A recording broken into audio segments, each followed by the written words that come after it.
कि बिट्टू बजरंगी का एक उद्देश्य है कि सरकार के कहने के ऊपर बिट्टू बजरंगी 500 तलवारें बांटेगा और 500 तलवारें बांट के मेवात और नूह के अंदर दंगे करवाने का काम करेगा। और वहीं 8 तलवारें इसके पास से बरामद हो चुकी है। इस देशद्रोही बिट्टू बजरंगी का सिर्फ 1 दिन का रिमांड होता है। किस चीज का खतरा है सरकार को, किस चीज से डरी हुई है सरकार? क्या सरकार इस चीज से डरी हुई है कि अगर हमारी ईमानदार पुलिस वालों को खुली छूट मिल गई और बिट्टू बजरंगी का 10 दिन का रिमांड दे दिया गया तो क्या पता सरकार में से किस किस इंसान के नाम निकल के आएंगे और ये चीज साबित हो जाएगी ये बीजेपी सरकार का करा कराया खेल है। बीजेपी और आरएसएस के 2 दलाल 2 दल्ले स्थिति के अंदर हाईलाइट हुए थे, जिसमें एक का नाम था बिट्टू बजरंगी और दूसरे का नाम था मोनू मानेसर।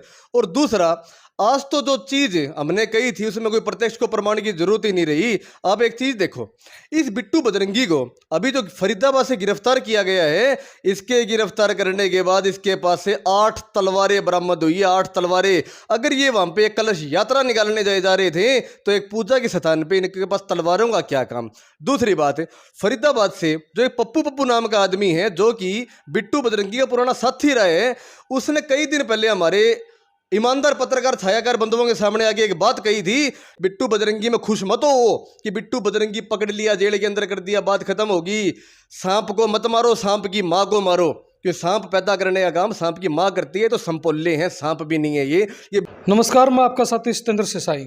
बात करी जाए तो मेवात मुद्दा बहुत ज़्यादा ओट हो गया है।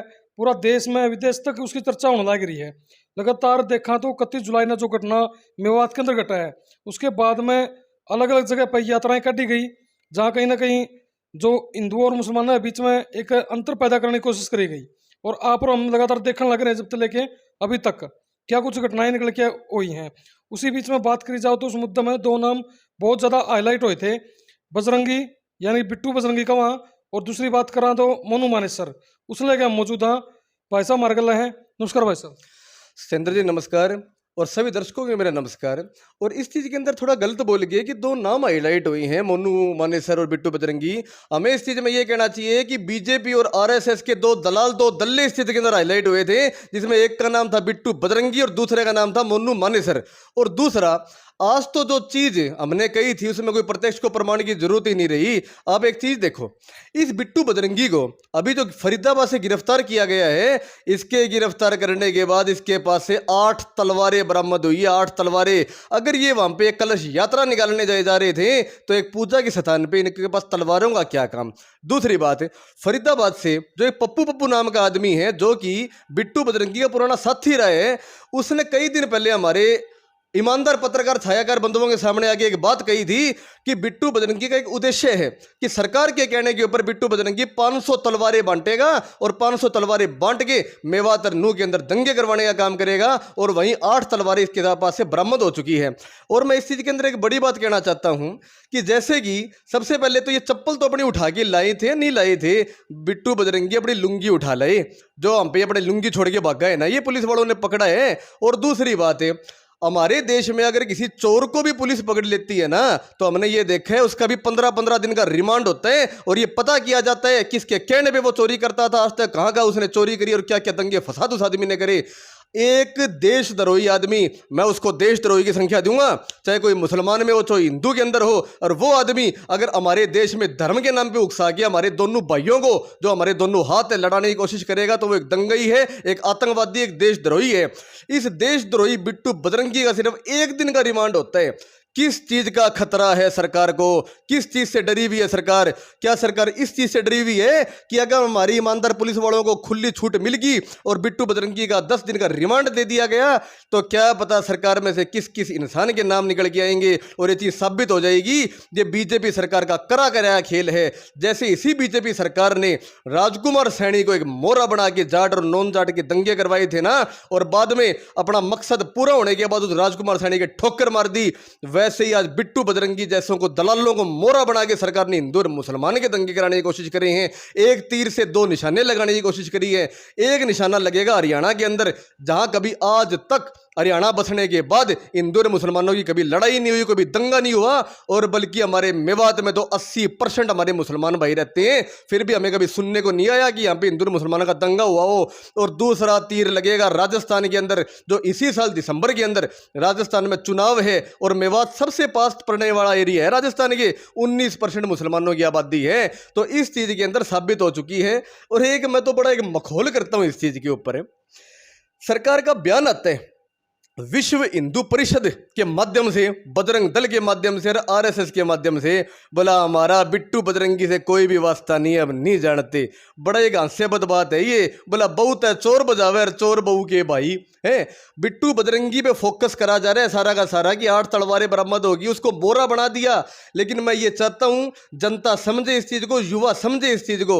आज जब बिट्टू बजरंगी जैसे आदमी को मोरा बना के उसको खत्म करके जेल की सलाखों के पीछे इन्होंने करवा दिया और खुद का दामन साफ कर लिया, ये अपने ये धर्म के दंगे फैलाने के लिए किसी भी हद तक जा सकते हैं, किसी भी हद को ये पार कर सकते हैं। बात करी जाओ तो आपने कहा कि भाई इनने मना कर दिया, लेकिन कोई ना कोई कारण सरकार ने लगा होगा या फिर दलाल लगा होगा। उन्हें ये नहीं कहा कि भाई हमारे साथ कभी था, लेकिन उसी के साथ में बिट्टू बजरंगी की आरएसएस वाले जो वेशभूषा है उसमें फोटो वायरल हुए हैं, और वो एक बहुत बड़ा पोस्टर जहाँ पर मोदी जी की तक की फोटो लगी हुई है, और अपने आप को भावी उम्मीदवार भाजपा का उसके अंदर दिखाने लग रहा है बिट्टू बजरंगी। और भाजपा वाले हैं, आरएसएस वाले हैं, बजरंग दल है, उन्होंने साफ मना कर दिया ये व्यक्ति दंगाई हो सकता है, लेकिन हमारी जो पार्टी है या दल है उनसे ऐसा कोई वास्ता नहीं, उनको सिर्फ बदनाम करने की कोशिश की जाने लग रही है। आपके सवाल का जवाब तो आपके सवाल के अंदर ही आ गया, और आपका जवाब इस चीज के अंदर ये आ गया कि भाजपा सरकार ने सबसे पहले बिट्टू बजरंगी जैसे दलाल को आगे भेजा, और आगे भेज के वहां पे नारेबाजी करवा के बोला तुम्हारे बटेऊ आगे, तुम्हारे जीजे आगे, मुसलमानों तुम्हें हम खत्म कर देंगे। और जिस समय ये जनता जनार्दन समझ गई कि ये भाजपा का रचा रचाया खेल है, उस समय उन्होंने ये कह दिया कि हम तो जानते ही नहीं, ऐसे दंगाई हैं, हमें कोई मतलब नहीं है इनसे। पिछले 10-15 सालों से आप उसकी फेसबुक आईडी उठा के देखो।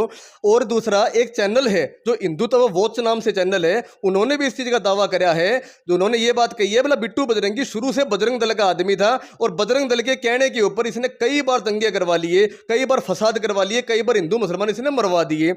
और आज इस समय ये सरकार को लगा कि बिट्टू बजरंगी के कारण है तुम्हारे जो सफेद कपड़े पहन के तुम निकलते हो ना, उस पर छिंटे लग रही हैं, सरकार ने उसको दरकिनार कर दिया। उसी प्रकार से दरकिनार कर दिया जिस प्रकार से राजकुमार सैनी को दरकिनार किया था। लेकिन जनता सब समझ गई इस चीज में, ये इसका कराया कराया खेल था। और दूसरा इस चीज में मैं तो ये कहता हूं हमारी बड़ी बड़ी जनता को, हमारी युवा और छात्र साथियों को एक बहुत बड़ी सीख लेनी चाहिए। मैंने कुछ दिन पहले भी एक ही बात कही थी।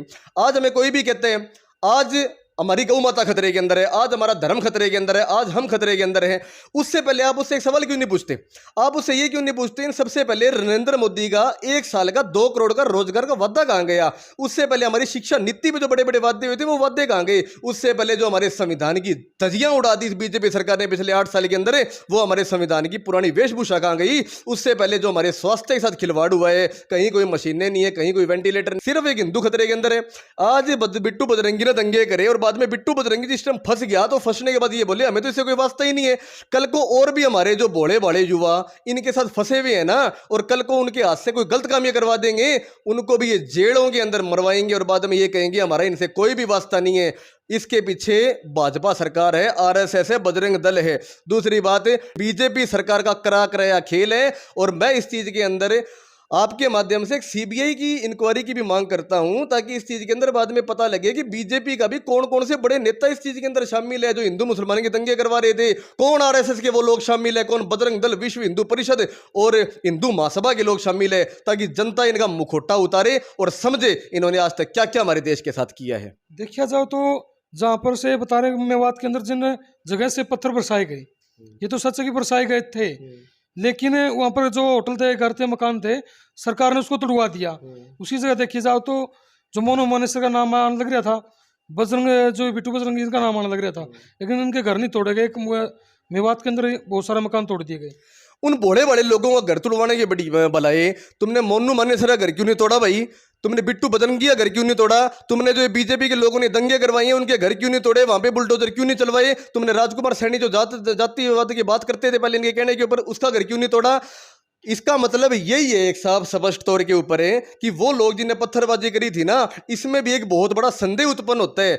जो आज से 15 दिन पहले एक पप्पू नाम का आदमी फरीदाबाद के अंदर लाइव आता है और जिसने ये दावा किया था कि मैं बिट्टू बजरंगी का बहुत पुराना दोस्त हूं, और ये बिट्टू बजरंगी का पुराना एक इतिहास रहा है कि बीजेपी सरकार और आरएसएस और बजरंग दल के कहने के ऊपर इसने बार बार एक छोटे मोटी लड़ाई झगड़े को भी एक दंगे का रूप दिया है और बार बार हिंदू मुसलमान को मरवाने का, उनको कटवाने का काम किया है। वैसे ये आगे भी करवा सकता है और 500 तलवारें बिट्टू बजरंगी बांटने जा रहे हैं, जिसके अंदर से प्रत्यक्ष को प्रमाण की जरूरत नहीं है। 8 तलवारें बरामद हो चुकी है। तो इस चीज के अंदर उनके ऊपर बुलडोजर क्यों नहीं चलाए? इन बड़े बड़े लोगों में बुलडोजर में क्या निकाल लोगे भाई? हाँ, जो दंगई है, जो मुसलमानों के अंदर भी खराब है, जो जाति और धर्म के ऊपर दंगे करवा रहे हैं, बुलडोजर चलवाओ, फांसी दे दो, जेल के अंदर कर दो। और जो हिंदुओं के अंदर हिंदुत्व के नाम के ऊपर ये सब कर रहे हैं, उनके अंदर भी चलवाओ। मैं एक बात आपको कहता हूं, हिंदू 2 प्रकार के होते हैं और उससे बड़ी बात, हिंदू तब 2 प्रकार के होते हैं। एक होता है नेशनलिस्ट हिंदू और दूसरा होता है हिंदू नेशनलिस्ट। हिंदू नेशनलिस्ट और नेशनलिस्ट हिंदू का फर्क समझना हमारी युवाओं और जनता का बहुत जरूरी है। हिंदू नेशनलिस्ट की श्रेणी के अंदर आते हैं वीर सावरकर जैसे लोग, जिन्होंने बजरंग दल जैसी संस्था बनाने का काम किया था, और उसके अंदर आते हैं बिट्टू बजरंगी, मोनू मानेसर, बीजेपी, आरएसएस, बजरंग दल जैसे लोग, जिनकी एक नीति होती है कि भाई सभी धर्मों को खत्म कर दो, सिर्फ हम रहेंगे। लेकिन हमारा इतिहास आप उठा के देखो, सतयुग से लेकर आज तक कलयुग तक हमारा धर्म रहा है एक नेशनलिस्ट हिंदू का, जिसकी श्रेणी के अंदर प्रभु श्री राम, जिसके नाम के ऊपर ये राजनीति करते हैं, दंगे फसाद फैलवाते हैं, भगवान श्री कृष्ण, महात्मा गांधी, सुभाष चंद्र बोस, बटुकेश्वर दत्त, बिस्मिल्लाह खान और हमारे बड़े बड़े क्रांतिकारी आते हैं, जिनकी एक ही बात होती है, सभी धर्म और सभी जातियां एक है। हमारा पुराना इतिहास एक ही परंपरा के ऊपर चलता है साथियों, वसुधैव कुटुंबकम। और वसुधैव कुटुंबकम मतलब ये होता है पूरी दुनिया हमारा परिवार है, सभी जातियां सभी धर्म हमारी परिवार है। कोई भी ये जाति है धर्म के दंगे करने वाले लोग होते हैं, चाहे वो हिंदू है, चाहे मुसलमान है, चाहे सिख है, चाहे ईसाई है, किसी धर्म का नहीं है, किसी जाति का नहीं है। सबसे बड़ा धर्म मानवता, सबसे बड़ी जाति इंसानियत। और ऐसे लोगों को चाहे वो किसी भी धर्म पे हो, किसी भी जाति के अंदर हो, फांसी के ऊपर लटका दो, लेकिन उन बेकसूर लोगों को नहीं, जो बेचारे हिंदू मरे हैं इन लोगों के कारण, और जो बड़े बेचारे मुसलमान साथी मरे इन लोगों के कारण, इनकी बलि चढ़े हैं, उनके साथ इंसाफ होना चाहिए और वो चेहरे सामने आने चाहिए बीजेपी के, आरएसएस के, बजरंग दल के, जिन्होंने इतना बड़ा प्रकरण हमारे हरियाणा प्रदेश के अंदर करवाया था। बात करी जाओ तो मेवात के अंदर एक नाम अलग से आता है, मोनू मानेसर, जिसके ऊपर बहुत बड़े बड़े आरोप भी फिलहाल लगने लग रहे हैं। लेकिन हरियाणा सरकार ने कहा कि भाई जो मेवात के अंदर दंगे हुए थे उसमें मोनू मानेसर का कोई रोल नहीं है। अनिल विज जी का बयान आया था ये, और जिस समय दंगे हुए थे ना, अगले दिन अनिल विज जी का इसमें बयान आया था, इसमें मोनू मानेसर का कोई भी कसूर नहीं है, इसमें तो पुलिस की कमी है। इसमें 2 सवाल उठ के आते हैं। सबसे पहली बात तो पुलिस किसकी है भाई?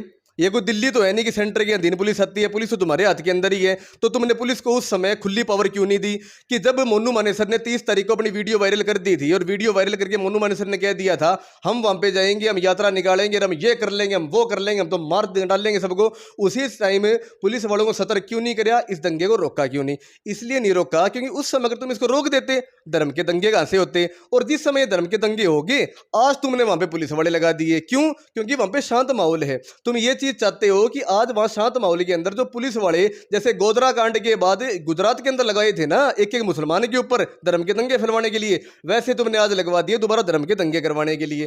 पहले तुम लगाते नहीं और बाद में तुम लगाते हो, तो सब समझ रहे हैं इस चीज को। इसमें प्रत्यक्ष को प्रमाण की जरूरत ही नहीं किसी प्रकार की। ये जो मोनू मानेसर नाम का आदमी है ना, ये कोई गौ रक्षक नहीं है, ये गौ बख्शक है। इसने आज तक कितनी गायों को बेच दिया, कितनी गायों को कटवा दिया, कितने इसने धर्म के, कितने इसने जाति के दंगे करवा लिए।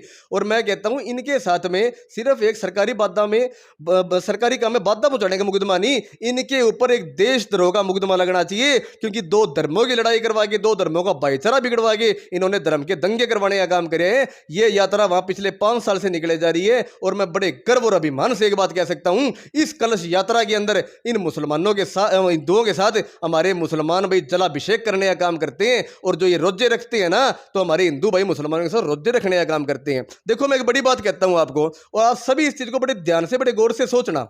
हमारा देश 1947 को आजाद हुआ था, और 1947 के अंदर हर मुसलमान के पास एक ऑफर था, चले जाओ पाकिस्तान और अपना अलग देश बसा लो। जिसको जाना था वो चला गया और पाकिस्तानी हो गया। लेकिन जो मुसलमान इस धरती के अंदर रहा था ना, उसको भारत माता की जय कहने की जरूरत नहीं है, उसको वंदे मातरम की कहने की जरूरत नहीं है। उसके अपने तन मन धन के अंदर, सर्वस्व के अंदर हमारी भारत माता बसी है। दूसरी बात है, एक हिंदू मरता है उसको मरने के बाद लकड़ियों में जला दिया जाता है।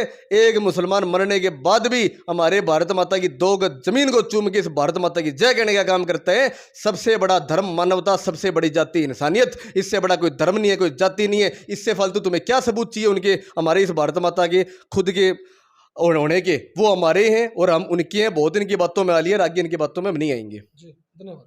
बहुत बहुत धन्यवाद जी। और एक साथ में मैं हमारे युवा साथियों से भी बहुत अपील करता हूं, अपने संविधान पे सवाल पूछना सीखो। जब हमारे संविधान के पहले आर्टिकल जो बाबा साहब भीमराव अंबेडकर जी ने हमें दिया था, वी द पीपल, उसको उलट के ये घटिया सत्ता में बैठे लोग हमसे पूछने लगे ना, हु द पीपल। ये हमारा फर्ज बनता है युवाओं का, जनता का, छात्रों का, इन घटिया नेताओं को इनकी सत्ता की गलियारों से घसीट के इनको बाहर निकाल लाओ और एक ऐसे किसान और कमेरे के बेटे को सत्ता के अंदर बिठाओ जो कल को तुम्हारा और हमारा भला कर सके। ये देश आप लोगों को चलाना है और आप ही चलाओगे। अपने धर्म के दंगों में मत पड़ो, अरे भाईचारे से रहो भाई, सारे भाई एक है। वसुदेव कुटुंबकम ही हमारा एक उद्देश्य है, पूरी दुनिया हमारा परिवार है, इससे फालतू कुछ भी नहीं। आपका ये बहुत बहुत धन्यवाद सत्येंद्र जी। ये तो भाई साहिल दीप कासवा, आपने बातचीत सुनी और वीडियो ज़्यादा से शेयर कर दियो। आपकी अपनी जो राय है कमेंट बॉक्स में जरूर बता दियो। इससे अगर अपने वीडियो में विराम दूँ। जय हिंद, जय भारत।